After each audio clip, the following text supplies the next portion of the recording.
Podcast Masterclass, la anatomía de la última cena, historia de irrupción sociopolítica y el sacerdocio de la cruz. Bienvenidos a esta edición especial y extendida.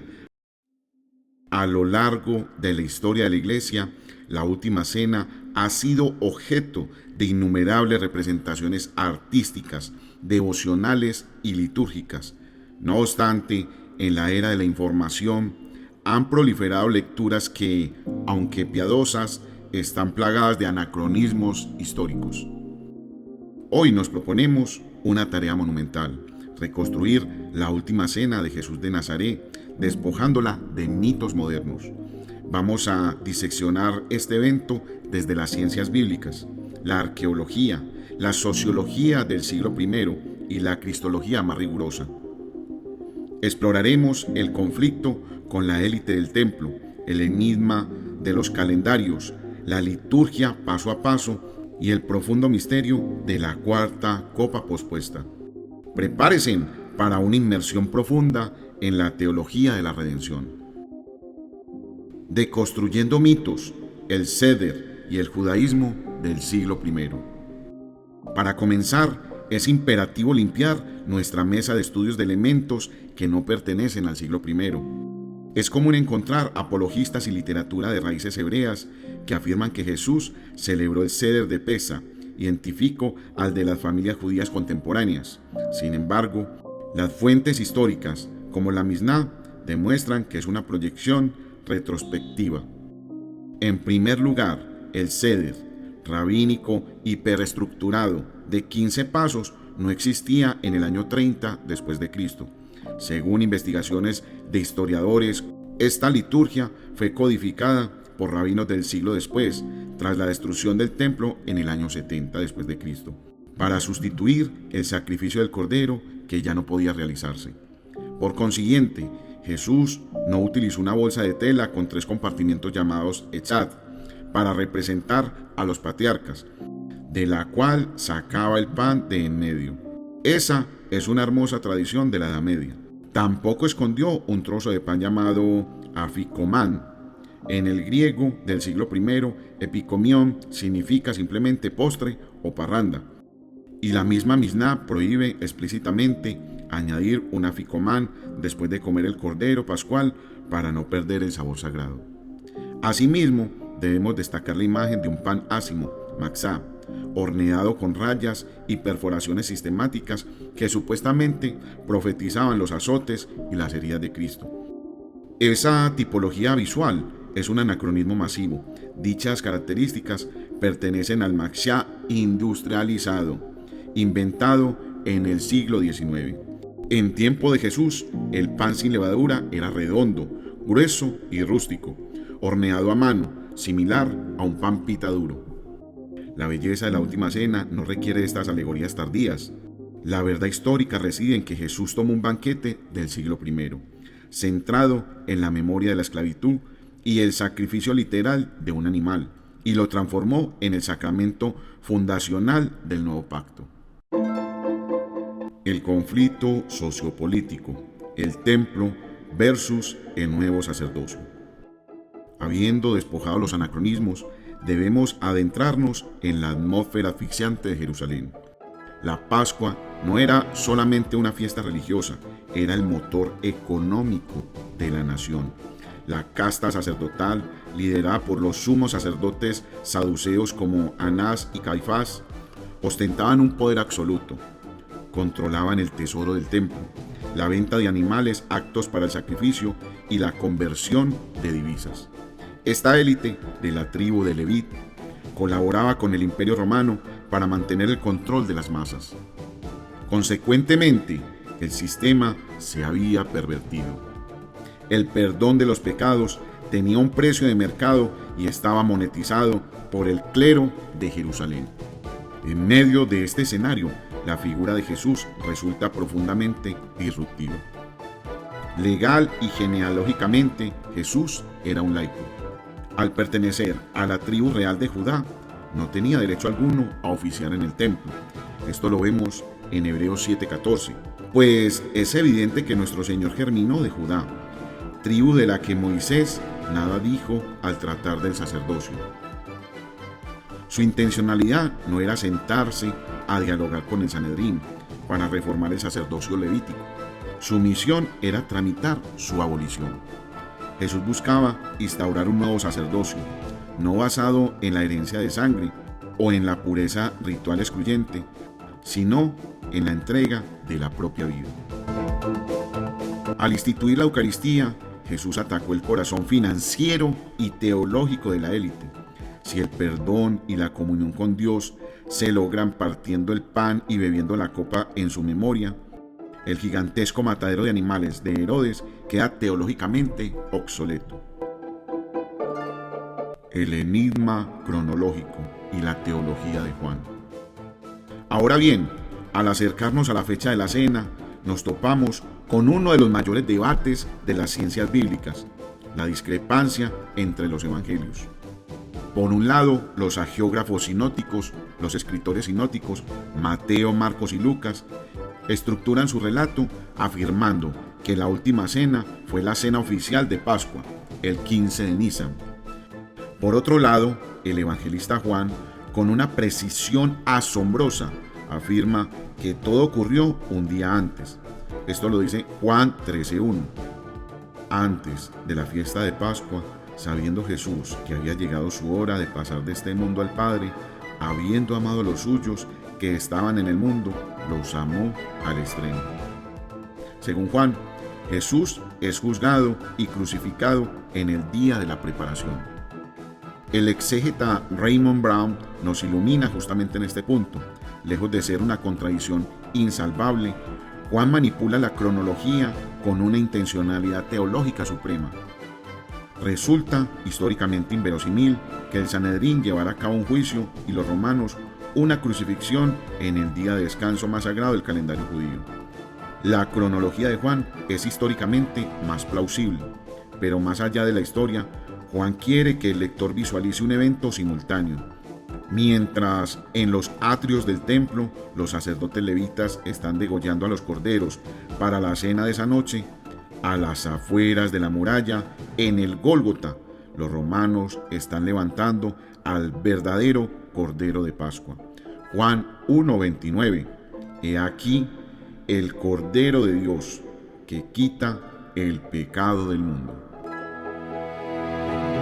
La liturgia de la mesa, una disección paso a paso. Trasladémonos al aposento alto. La disposición no era una mesa larga de estilo renacentista. Se trataba de un triclinio, una mesa en forma de U, donde los comensales se recostaban sobre cojines apoyados en su brazo izquierdo. Esta postura grecorromana había sido adoptada por los judíos para la Pascua, pues comer recostado era el privilegio de los hombres libres. Jesús y sus discípulos celebraban la libertad reclinados. El ritual judío giraba en torno a 4 copas de vino, sustentadas en las promesas divinas del Éxodo 6. Analicemos el magistral proceder de Jesús. El preámbulo de la inspección.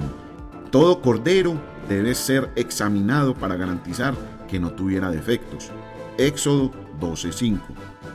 El animal será sin defecto, macho de 1 año. Jesús ya había pasado esta inspección teológica durante sus debates previos en Jerusalén. Sus detractores no pudieron hallar falta en su doctrina ni en su saber. Por eso Pilatos afirma no encontrar error en aquel hombre. Paso 1. La primer copa y la kenoxis. La cena inicia con la copa de la santificación, el Kiddush. Jesús la bendice separando la noche de cualquier otro evento cotidiano. Lucas 22:17. Tomó luego una copa y dadas las gracias dijo: toma esto y repartidlo entre vosotros. Acto seguido, la liturgia dictaba el lavado ceremonial de manos del anfitrión. Sin embargo, Jesús invierte el orden del cosmos. En un acto de kenoxis, de abajamiento, se despoja de su manto, toma una toalla y se arrodilla a lavar los pies de los discípulos. Juan 13:5. Luego echa agua en un lebrillo y se puso a lavar los pies de los discípulos y a secárselos con una toalla con que estaba ceñido. Con este acto destruye la noción de la pureza ritual jerárquica. El nuevo sacerdote purifica a su iglesia mediante el servicio absoluto. Paso 2. La segunda copa, el Corech y la tradición. Se sirve la segunda copa y se narra el Agadá, la historia de la salida de Egipto. Llega el momento de comer las hierbas amargas, maror, que simboliza la dureza de la esclavitud. Era costumbre hacer un bocado, un corech, mojando el pan ácimo en estas hierbas. En este punto de máxima amargura simbólica, la tradición se hace física. Juan 13:26. Aquel a quien yo dé el bocado que voy a mojar, y mojando el bocado, le toma y se lo da a Judas, hijo de Simón Iscariote. Entregar un bocado era un gesto de honor supremo en el Medio Oriente. Jesús ofrece gracia hasta el último segundo, pero Judas rechaza y sale a la noche. Paso 3. La tercera copa y el nuevo pacto. Tras la cena del Cordero, precedía la copa de la redención o la bendición. Es aquí donde ocurre el cismo teológico. Jesús toma el pan ácimo, lo parte y toma la copa, pero no pronuncia las bendiciones tradicionales sobre la redención de Egipto. Cambia las palabras del rito para siempre. Lucas 22:20. De igual modo, después de cenar la copa, diciendo: esta copa es la nueva alianza en mi sangre, que es derramada por vosotros. Jesús suplanta al cordero asado de la mesa. A partir de ese momento, la verdadera víctima pascual sería él. Quinto, el misterio de la cuarta copa y el clímax en el Gólgota. La estructura ritual exigía una conclusión: cantar los salmos del Jalem y beber la cuarta copa, la copa de la consumación. Pero de manera abrupta, el rito queda suspendido. El hagiógrafo nos entrega un detalle paralizante. Marcos 14:26. Y cantando los himnos, salieron hacia el monte de los olivos.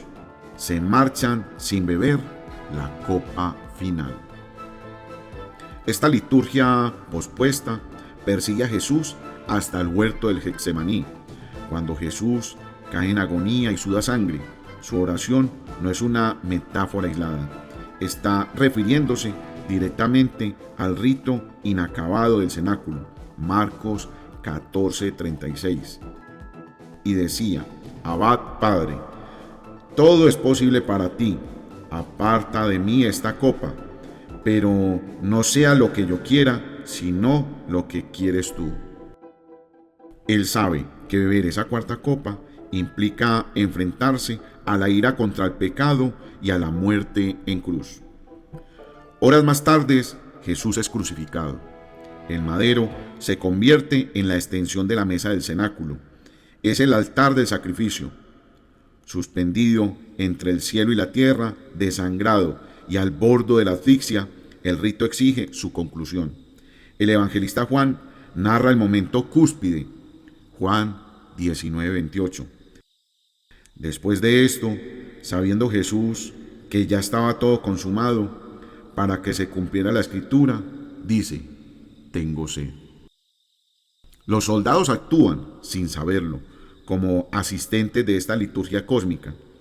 Ensarta una esponja con vinagre, vino agrio de los soldados, en una rama de hisopo. El hisopo es un detalle teológico brutal. Es la misma planta que los esclavos hebreos utilizaron en Egipto para untar la sangre del cordero en los dentales de las puertas y salvaguardarse de la muerte. ¿Recuerdan? Al acercar el hisopo a sus labios, Jesús toma el vino y sella la liturgia. Juan 19:30. Cuando tomó Jesús el vinagre, dijo: todo está cumplido. E inclinando la cabeza, entregó su espíritu. Esa frase, todo está cumplido, traducida a la palabra griega tetelestai, era un sello contable y comercial que significaba deuda cancelada en su totalidad. Al beber el vinagre, Jesús bebe la cuarta copa. La Pascua se ha consumado. Jesús ha entregado su vida y ha pagado el precio y nos ha dicho, la salvación es gratuita. Se abrieron las puertas del cielo. Él ha pagado el precio por nosotros. Síntesis cristológica, la revolución de la carta a los hebreos. ¿Cómo procesó la iglesia naciente esta monumental disrupción? El tratado cristológico definitivo lo hallamos en la carta a los hebreos. Este texto inspirado nos confirma que Jesús no estaba intentando encajar en las leyes del sacerdocio de Aarón. Estaba operando bajo un paradigma infinitamente superior, el orden de Melquisedec. Aquel rey de Salem, mucho antes de que existiera el templo o la ley, ofreció pan y vino a Abraham. Hebreos 7:12. Porque cambiando el sacerdocio, necesariamente se cambia la ley. La epístola desmantela la lógica de los sacrificios de animales. La sangre de toro y machos cabríos solo cubría externamente a la congregación y requería repetición anual, manteniendo el poder de la casta sacerdotal judía. Por el contrario, el sacrificio de Cristo se basa en la obediencia total de su cuerpo. Hebreos 10, del 5 al 6. Por eso, al entrar en el mundo, dice, sacrificio de oblación no quisiste, pero me has formado un cuerpo. Holocaustos y sacrificios por el pecado no te agradaron. Jesús no ofició en el templo de piedra de Jerusalén, sino que rasgó el velo para introducir a la humanidad en el santuario celestial. Hebreos 9, del 11 al 12. Pero presentándose Cristo como sumo sacerdote de los bienes futuros, penetró en el santuario una vez para siempre, no con sangre de machos cabríos ni de novillos, sino con su propia sangre, consiguiendo una redención eterna.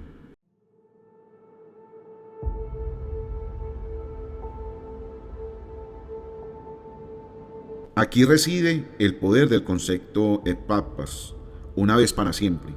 El tetelestai de la cruz erradica la necesidad de cualquier otro sacrificio expiatorio en la historia de la humanidad. Hebreos 10:12. Él, por el contrario, habiendo ofrecido por los pecados un solo sacrificio, se sentó a la diestra de Dios para siempre. Y muchas veces pensamos que nos vamos a encontrar con Dios a través de nuestros sacrificios, cuando el sacrificio ya lo hizo el Señor. Solamente nos podremos salvar por su infinita misericordia. Conclusiones. Estimados millennials, hemos llegado al final de nuestra investigación.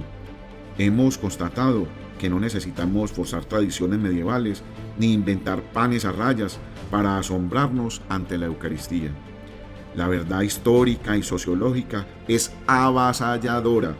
En una atmósfera de altísima tensión política y religiosa, un laico de Galilea tomó los elementos más simples de una cena tradicional y desmanteló el sistema clerical más poderoso de su tiempo. Jesús de Nazaret, fungiendo como sacerdote, altar y cordero, canceló la deuda del universo y dejó la mesa abierta para toda la humanidad. La liturgia pascual concluyó en la cruz, pero sus efectos resuenan en la eternidad. Muchas gracias por su atención y por acompañarme en este profundo descenso a las raíces de nuestra fe.